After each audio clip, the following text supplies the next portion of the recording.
Hi, this is Mike again. Today I wanted to talk to you about the climate change summit in Dubai this week.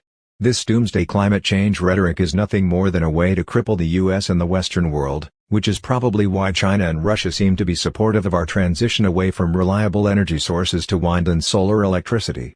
Now, speaking of Dubai, energy representatives from about 200 different countries agreed to a deal at the summit to start moving away from fossil fuels and to start gradually using other sources of fuel. Following 2 weeks of extremely intense negotiations, the deal came together as a supposed way to lower greenhouse gas emissions globally to address the purported climate crisis. But then again, it's more of a manufactured crisis to concentrate power for the elites, so the US and the public ought to fight back against this deal with every fiber of its being. If this idea is fully implemented, the masses will lose all of their freedoms. The president of the 28 Colombian Pesos Summit, Sultan Alber of the United Arab Emirates, has praised the deal as being historic while also saying it's not a success until it's implemented across the globe. Now, all of this central planning regarding energy among other things might sound like a move right out of Joseph Stalin's Soviet-style playbook, and well, that's because it is. Interestingly, this discussion took place in the Middle East because the region is rife with OPEC countries whose governments have gotten rich on the production and sale of petroleum. Meanwhile, the world's biggest polluters such as China, India, and Russia don't seem to be interested in giving up traditional fuel sources like coal and oil, given how important it is to their respective economies. But alas, the UN's Intergovernmental Panel on Climate Change seeks to lower greenhouse gas emissions by more than 40 by the year 2030, which sounds like an impossible mission. With all of this said, it's important to talk about the real agenda hidden behind liberal PDs and platitudes about saving the planet from humanity, as if human beings are nothing more than a drain on the planet's precious resources. And what happens if we don't stop using fossil fuels? Well, according to the globalists at the UN, we'll face all sorts of disastrous consequences ranging from famine to extreme and uncontrollable weather events. Although that's funny because I thought climate and weather were different. That's what the experts say, or used to say at least, and we should always listen to the so-called climate experts, and their doomsday predictions, none of which have ever come true. Back in the 1960s, they said we would run out of oil in 10 years. But here we are today with more than enough oil to go around. So what was the real purpose of this COP20 summit? Is this just a distraction away from current events, or is this truly a Soviet-style power play designed to usher in the new world order where we all own nothing and where the state owns everything? I guess it's true what they say. Welcome to climate change, where the weather is America's fault, and the only solution is more communism. Of course, the solution to all of these problems is always communism.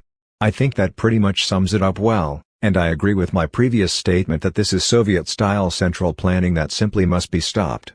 He then went on to say that all Republicans from the leaders on down need to get to work stopping this anti-human agenda. And I agree. I talked about this in another of my videos. I'd even go a step further when you understand that the entire green agenda is nothing more than a last days doctrine of demons religion, as we see in Romans 1:25, where creation is worshipped rather than the Creator. You sort of begin to understand there can be no compromise with the globalist agenda. The moment Republicans give an inch and say, well, maybe CO2 is a problem, maybe the gas we exhale is toxic pollution, and maybe letting the United Nations handle this is intelligent or even acceptable, we're doomed, right? The chaos and the crisis began. So, what's happening here? You're right. There is a very religious element to it. They had the first ever faith pavilion at this conference, and the Pope was supposed to be there to inaugurate it. He ended up getting sick and having to send his Secretary of State to do it, but they're even trying to reframe the concept of sin. In the Pope's speech inaugurating this booth, he said that we need to understand that hurting the environment is an offense against God. And of course, they're starting from the assumption that CO2, the gas of life, the gas we exhale, is hurting the environment. It's pollution. So, as I see it, the real agenda here, and when they talk about phasing out fossil fuels, they talk about phasing out hydrocarbon energy. Everybody at these summits with a brain understands that that's not going to happen. The only thing that they're phasing out here is the Western world, what used to be known as Christendom or the free world, and they're paving the way for a transition toward what they call the new multipolar world order. Now, Klaus Schwab, the head of the World Economic Forum, told us communist China is the model. David Rockefeller in the 1970s wrote in the New York Times that communist China, their social experiment under the leadership of Chairman Mao, was the most successful and important in all of human history. Justin Trudeau, the wannabe dictator of Canada, told us recently the government he most admires is the one in communist China. So, They're all telling you that this new world order is going to be based on the communist Chinese model, totalitarianism, fascism, technocracy, and communism, all rolled up into one horror show. We need to understand they're building coal-fired power plants faster than anybody could count them. A friend, who attended the conference, asked multiple U.S. senators at this conference about that. They said, well, we just had to beg the communist Chinese to jump over the cliff after us. I mean, give me a break. What's happening here is a transfer of power and the elimination of freedom. Nothing to do whatsoever with the climate. Not only that, but it appears this agreement, no surprise, has no teeth for heavier polluters like China, Russia, and Arab states to comply and reduce their reliance on traditional energy sources. That's accurate, and they all know it? I mean, they were exposed to oil and gas deals at the summit. The summit was run by the head of the Abu Dhabi National Oil Corporation, the state-owned oil and gas company of the United Arab Emirates, and leaked documents showed they were doing oil and gas deals with the communist Chinese, while at the same time, everybody's telling America, we need to stop using energy. But if you look at the proposals and the pledges that the Biden administration made, incisive analysis by Stephen Moore, this would result if they're implemented in the decimation of more than 60% of the electrical power generation capacity of the United States of America. Our nation will not survive. Our factories, our jobs, and our manufacturing are going over to communist China. They have cheaper energy prices, and they have less insane regulation, and so this is the phase-out of the United States, the phase-out of the Western Christian civilization model, and this move toward a new system. But you're right. None of the Arab or communists or socialist regimes at this UN summit have even the slightest intention of ending their reliance on hydrocarbon energy. It's only for the suckers in the United States, Europe, Japan, South Korea, and the other formerly free nations. This is completely unsustainable, and it is shocking to me that more people, especially our so-called leaders, aren't talking about this more is very concerning. Now, another outrageous clause of the agreement would in effect be a massive global welfare scheme where rich nations would subsidize the so-called green transition of poorer countries. Oh, and wait up. This will be voluntary too.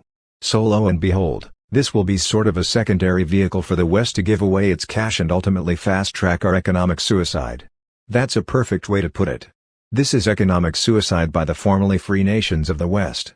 And what they're talking about here, is they've got multiple schemes now to extract the wealth of what's left of the middle class, even as they decimate the middle class. So, at this conference, they operationalized, as they call it, the so-called Loss and Damage Fund. So, the last one, John Kerry, and Joe Biden, pled guilty on behalf of the United States for our alleged climate sins. Every storm, every drought, every weather incident in the third world is our fault for having developed. Every invention you can think of that makes life possible, productive, and tolerable on this planet. So now we have to pay them for this. So, they're going to be looting what's left of our middle class and, I mean, what's left of it, it's rapidly being destroyed, and they're going to be taking that money and handing it over to third world kleptocrats under the guise of what they are calling climate reparations. Then you've got the Green Climate Slush Fund. Biden pledged another $3 billion for this atrocity, flagrant defiance of federal law, which prohibits any money to any international organization that admits the state of Palestine as a member. And so total defiance of federal law, they're shoving our money, no appropriations by Congress shoving our money into this fund. Think of it like a bribery scheme, right? They need this money to get the third world kleptocrats on board with the agenda. That's what they're doing. It's global wealth redistribution, de-industrialization of the West, and the elimination of freedom.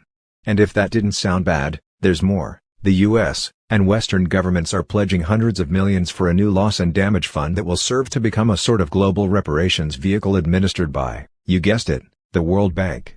There's no way you could ever foresee this being used as a ploy to quickly usher in an IMF World Bank-controlled CBDC digital ID matrix. Could you? That's exactly what they're doing. One of the first things my friend saw when I got off the airplane in Dubai was these big ads by MasterCard, talking about how you now have a personal carbon tracker so you can keep track of your carbon footprint. CNN was proposing a carbon passport, so you won't be able to travel once you exceed your carbon budget, your carbon footprint. So, this is all coming in very rapidly. You also had the UN Intergovernmental Panel on Climate Change say that now, they don't want to just do science. They now want to prescribe the policies and implement the policies, so on every front, now they're coming after us, even on the religious front. So, they're trying to redesign and redefine morality so that your sin is not murder, hate, covetousness, stealing, etc. Your sin is now, your carbon emissions, your steak dinner, your travel with your family, whatever it is, your heating or your air conditioning, a totally new system of morality, and you work to pay off your sin, your debt by buying carbon credits from Al Gore, by uprooting African villages and having them plant trees there. Instead, they're destroying our businesses, destroying our food systems. Everything about this is an attack on humanity. It's an attack on freedom, and it's an attack, especially on the people of the United States of America, and particularly what's left of our middle class. It's all just so maddening and should infuriate every single viewer watching this video. Climate change is becoming the anchor to doom America and other Western countries to become slaves to the elite and the global agenda. However, if you read the Bible you know that it foresees many of these events in the end times. We are rapidly getting to those events where Satan and his demons take control and implement what John sees in Revelation as the Great Tribulation. Whether this time is very near or still far away only God knows. However, we certainly see events like those in the time of Noah are occurring again. Our kids are being indoctrinated in sexual orientation and being encouraged to explore different forms of sex as it was in the days of Noah. I only hope that more people will see Satan's plan to use the Great Reset as a way to implement the destruction of the human race. To view other videos on the cultural issues of today and how this is impacting our kids, our churches, and our families, go to our website at nehemiahreset.org or our rumble.com channel. Our mission is to provide education on biblical worldview issues so that Christians better understand what is happening in our world today. I look forward to seeing you on another Nehemiah Reset video. I hope you have a great day.